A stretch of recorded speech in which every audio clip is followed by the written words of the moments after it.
जय हिंद साथियों, आज के इस वीडियो में टॉपिक है कि how to become a CID officer. आज के इस वीडियो में बात करने वाले हैं कि CID ऑफिसर कैसे बनते हैं। CID ऑफिसर बनने से संबंधित इसमें A to Z जानकारियां स्टेप बाय स्टेप बताई जाएगी। यदि आप स्टूडेंट हैं और CID ऑफिसर बनना चाहते हैं, CID ऑफिसर में अपना करियर बनाना चाहते हैं या CID ऑफिसर बनने से संबंधित कुछ जानकारियां प्राप्त करना चाहते हैं, तो ये वीडियो आपके लिए है। इस वीडियो के माध्यम से हम लोग देखने वाले हैं कि CID ऑफिसर में भर्ती होने के लिए आपका क्वालिफिकेशन कितना होना चाहिए, एज लिमिट मैक्सिमम और मिनिमम कितना होना चाहिए CID ऑफिसर बनने के लिए।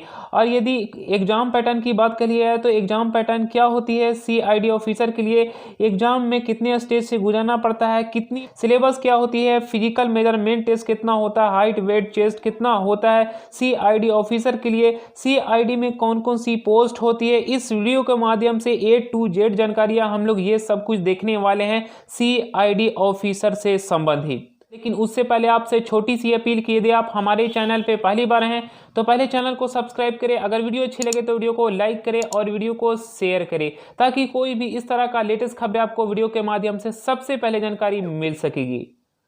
सबसे पहले हम लोग देखते हैं कि CID ऑफिसर क्या होता है और CID का फुल फॉर्म क्या होता है। CID का फुल फॉर्म होता है क्रिमिनल इन्वेस्टिगेशन डिपार्टमेंट। इसका काम होता है कि हमारे देश में जितने भी क्राइम होते हैं तो गुप्त तरीके से जांच करना और क्राइम को पकड़ना CID का काम होता है, इसीलिए तो इसे बोला जाता है क्रिमिनल इन्वेस्टिगेशन डिपार्टमेंट। CID की परीक्षा UPSC और SSC कंडक्ट करवाती है।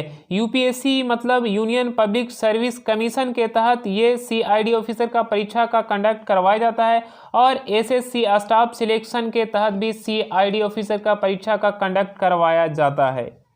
अब गाइज हम लोग देखते हैं कि CID ऑफिसर बनने के लिए आपका एजुकेशनल क्वालिफिकेशन क्या होना चाहिए। सबसे पहले मैं आपको एजुकेशनल क्वालिफिकेशन से जानकारी देने से पहले मैं आपको बता दूं कि CID ऑफिसर में कई सारे पोस्ट और रैंक होते हैं। सबसे निचले स्तर की पोस्ट की बात करें तो कांस्टेबल होते हैं, और उसके बाद सब असिस्टेंट सब इंस्पेक्टर होते हैं और सुपरिटेंडेंट होते हैं, और उसके बाद इंस्पेक्टर होते हैं, और उसके बाद DSP जिसे डिप्टी सुपरिटेंडेंट ऑफ पुलिस बोला जाता है। उसके बाद SP होते हैं जिसे सुपरिटेंडेंट ऑफ पुलिस बोला जाता है, और उसके बाद DIG होते हैं जिसे डिप्टी इंस्पेक्टर और जनरल बोला जाता है। IGP की बात करिए तो इंस्पेक्टर ऑफ पुलिस बोला जाता है, और सबसे उच्च अधिकारी की बात करिए तो इसमें ADGP होते हैं जिसका फुल फॉर्म होता है additional director general of police. तो यदि आप CID ऑफिसर में कांस्टेबल की पद पे शामिल होना चाहिए तो कांस्टेबल के पद पे शामिल होने के लिए आपके पास 12th की डिग्री प्राप्त होनी चाहिए, केवल कांस्टेबल पद के लिए। और यदि आप सब इंस्पेक्टर बनना चाहते हैं या सुपरिटेंडेंट और इंस्पेक्टर बनना चाहते हैं, यानी उच्च अधिकारी के पोस्ट पे शामिल होना चाहते हैं, हायर पोस्ट के लिए शामिल होना चाहते हैं, तो इसके लिए आपके लिए मस्ट है ग्रेजुएशन की डिग्री। ग्रेजुएशन की डिग्री आपके पास प्राप्त होना चाहिए किसी भी इंडिया का यूनिवर्सिटी से, और आपका आर्ट्स साइंस या कॉमर्स किसी भी स्ट्रीम से आप ग्रेजुएशन की डिग्री प्राप्त कर चुके हैं तो आप आसानी से CID ऑफिसर में उच्च अधिकारी के पोस्ट पे शामिल हो सकते हैं। CID ऑफिसर बनने के लिए आयु सीमा की बात करी है तो जो कैंडिडेट जनरल कास्ट से बिलोंग करते हैं तो उनका मिनिमम एज 20 होना चाहिए और मैक्सिमम 27 ईयर्स होना चाहिए, यानी 20 से 27 के बीच में जनरल कास्ट के लिए CID ऑफिसर बनने के लिए एज लिमिट होना चाहिए। और जो कैंडिडेट OBC कास्ट से बिलोंग करते हैं तो उनका मिनिमम एज 20 होना चाहिए और मैक्सिमम 30 ईयर्स होना चाहिए, यानी 20 से 30 के बीच में OBC कास्ट के लिए CID ऑफिसर बनने के लिए एज होना जरूरी है। और उसके बाद जो कैंडिडेट SC और ST कास्ट से बिलोंग करते हैं तो उनका मिनिमम एज 20 होना चाहिए और मैक्सिमम 32 ईयर्स होना चाहिए, यानी 20 to 32 ईयर्स के बीच में आपका CID ऑफिसर बनने के लिए SC और ST कास्ट के लिए एज लिमिट होना जरूरी है। तो अब बात आती है गाइस कि CID ऑफिसर बनने के लिए आपका सिलेक्शन प्रोसेस से कौन कौन से प्रोसेस से गुजरना पड़ता है। सबसे पहले आप CID ऑफिसर के लिए आवेदन करते हैं, चाहे वो कांस्टेबल पद के लिए या असिस्टेंट सब इंस्पेक्टर या सुपरिटेंडेंट ऑफ पुलिस के लिए या इंस्पेक्टर के लिए। आप जिस पद के लिए आवेदन करते हैं तो सबसे पहले आपका जो प्रोसेस होता है सिलेक्शन प्रोसेस वो होती है रिटन टेस्ट। रिटन टेस्ट के बाद आपका फिजिकल टेस्ट और फिजिकल मेजरमेंट टेस्ट लिया जाता है, और उसके बाद आपका पर्सनल इंटरव्यू लिया जाता है। यही आपको मुख्यतः मुख्यतः 3 प्रोसेस से गुजरना पड़ता है CID ऑफिसर बनने के लिए। Written test, physical effective test और लास्ट में पर्सनल इंटरव्यू। यदि आप ये तीनों प्रोसेस को क्वालिफाई कर जाते हैं तो आप CID में आसानी से शामिल होकर देश की सुरक्षा कर सकते हैं। मैं आपको बता दूं गाइस कि अब आप CID ऑफिसर के लिए आवेदन करते हैं तो सबसे पहले आपका रिटन टेस्ट होता है। जो रिटन टेस्ट में आपको 2 प्रोसेस से गुजरना पड़ता है, यानी परीक्षा आपको 2 बार अटेम्प्ट करना पड़ता है, 2 बार परीक्षा में आपको बैठना पड़ता है। सबसे पहले पार्ट 1 और पार्ट 2 के लिए। जो पार्ट 1 में एग्जाम पैटर्न की बात करी जाए तो इसमें जनरल अवेयरनेस, जनरल इंटेलिजेंस और थर्ड में क्वांटिटी एप्टीट्यूड और फोर्थ में इंग्लिश कंप्रहेंशन, यही मुख्यतः 4 सब्जेक्ट से सवाल पूछे जाते हैं CID ऑफिसर में पार्ट 1 की परीक्षा में। और इसके लिए जो समय सीमा दिया जाता है वो 2 घंटे का समय दिया जाता है और उसका टोटल मार्क्स जो होता है वो 200 का मार्क्स होता है। यानी पार्ट 1 की जो परीक्षा में सब्जेक्ट से जो सवाल पूछे जाते हैं वो जनरल अवेयरनेस, जनरल इंटेलिजेंस और क्वांटिटी एप्टीट्यूड और इंग्लिश कंप्रहेंशन से।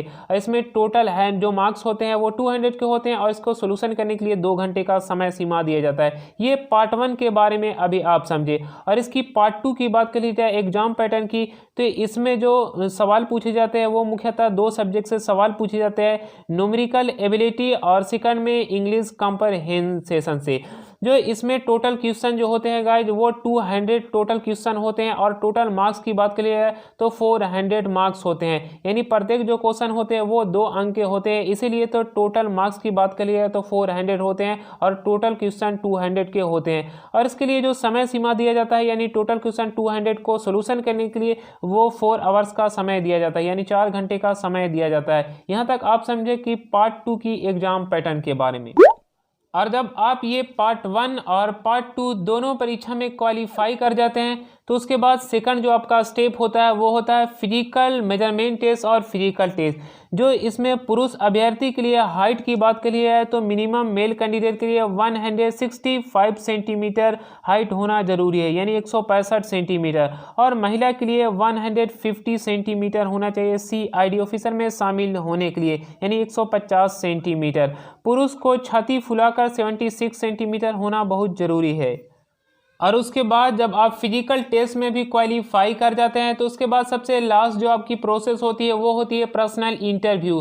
पर्सनल इंटरव्यू में आपको बहुत सारे सवाल पूछे जाते हैं, आपका मेंटलिटी टेस्ट के टाइप के कई सारे सवाल पूछे जाते हैं, क्योंकि गाइस CID ऑफिसर बनने के लिए आपका माइंड बिल्कुल ही फ्रेश, एक्टिव और बिल्कुल ही शार्प होना जरूरी है। क्योंकि CID ऑफिसर का जो वर्क होता है वो क्रिमिनल को गुप्त तरीके से जांच करना, और आपको कैसे जांच करना है इसके लिए आपका माइंड बहुत ही अधिक तेज होना चाहिए, शार्प होना चाहिए, एक्टिव होना चाहिए, तभी आप CID ऑफिसर बन सकेंगे। बस आपके पास CID ऑफिसर बनने के लिए फिजिकल टेस्ट में आप फिट हो गए और परीक्षा में पास कर गए, बस आपके पास यही नहीं होना चाहिए। उसके लिए आपके पास माइंड भी होना चाहिए, आपका माइंड शार्प, तेज, सब कुछ होना जरूरी है, तभी आप CID ऑफिसर में बन सकेंगे। क्योंकि आप समझ गए कि CID का मतलब होता है क्रिमिनल इन्वेस्टिगेशन डिपार्टमेंट।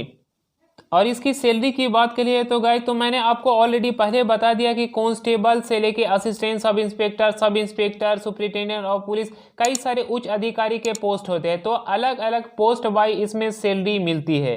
तो गाइज आप इस वीडियो में ये समझे कि CID ऑफिसर कैसे बनते हैं, CID ऑफिसर बनने से संबंधित संपूर्ण जानकारियां अभी आप देखें। यदि आप स्टूडेंट हैं और आपको इस तरह का और भी जानकारियां चाहिए, जैसे how to join Indian army, how to become a sub inspector, how to become a teacher, अगर इस तरह का और भी आपको जानकारियाँ चाहिए डिफेंस जॉब और करियर पॉइंट से संबंधित, तो हमारे चैनल को सब्सक्राइब करें, वीडियो को शेयर करें और वीडियो को लाइक करें, ताकि कोई भी इस तरह का लेटेस्ट खबरें आपको वीडियो के माध्यम से सबसे पहले जानकारी मिल सकेगी।